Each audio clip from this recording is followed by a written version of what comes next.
Entre le Ghana et la Côte d'Ivoire, ils produisent les 2/3 du cacao mondial. Et la valeur totale qu'ils touchent, c'est environ 6 milliards de dollars. Mais la totalité du marché du chocolat mondial est de 100 milliards de dollars. Il y a un problème, on est d'accord. Donc vous pouvez bien voir qu'ils ne font que travailler et travailler pour d'autres personnes. Oui, donc nous devons créer des marques africaines. Exactement, nous devrions en fait avoir quelques-unes de ces usines directement chez nous ici. Mais nous devons créer une marque pour pouvoir vendre à Carrefour, Marks & Spencer, etc. La création d'une marque Mo, ce n'est pas si difficile que cela. La seule chose dont tu dois être sûr, c'est que ta qualité est bonne et que ton prix également est bon.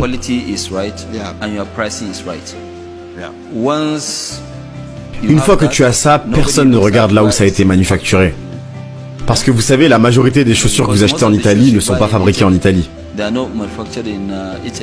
Et spécialement aux États-Unis, par exemple. Oui, les États-Unis ont arrêté de fabriquer. Ils se sont dit, la Chine fait tout maintenant, nous on achète. Vous savez, le riz au Nigeria, avant nous avions l'habitude de seulement faire une seule récolte par an. Et maintenant nous en faisons 2. Nous avions l'habitude d'avoir 1 ou 2 tonnes par hectare. Et maintenant nous avons des variétés que nous avons importées qui nous permettent d'avoir jusqu'à 8 tonnes par hectare. Donc une fois que vous avez tout ça, justement, cela va permettre de se rendre compte que l'agriculture, ce n'est pas un business pour pauvres. Tu peux en fait devenir riche beaucoup plus vite dans l'agriculture que dans n'importe quel autre business.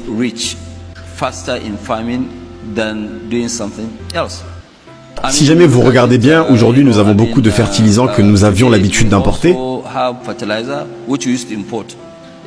Donc ces types de fertilisants, maintenant nous avons des laboratoires que nous allons pouvoir tester et qui vont pouvoir te dire de quel type de fertilisant tu as besoin.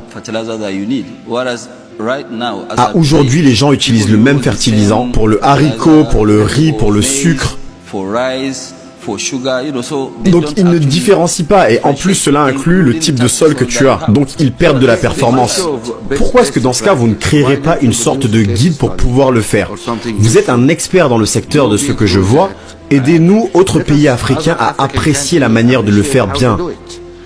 Parce que nous avons besoin de repliquer ce que vous avez fait là-bas. Ou est-ce que vous voulez tout faire tout seul? Non, pas du tout. Dans ces cas-là, pourquoi est-ce que vous ne nous donnez pas les moyens de pouvoir dire aux gens, voilà comment est-ce qu'il faut le faire? Eh bien, Mo, vous savez, quand vous regardez bien, c'est pour cela que je voyage énormément dans différentes zones.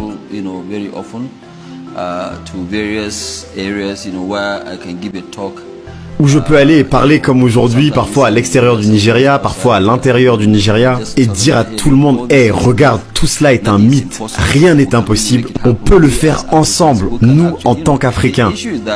Tout d'abord, ce que nous devons comprendre, c'est que dans tous les pays du monde, que ce soit la Corée du Sud, le Japon, les US, toutes ces économies ont été construites par leur propre indigence. Donc si jamais nous ne guidons pas en Afrique, l'agriculture a été la base de la variété de beaucoup de ces pays dont vous citez. Et ce n'est pas quelque chose de dépassé comme les gens le pensent. Non, ce n'est pas dépassé du tout.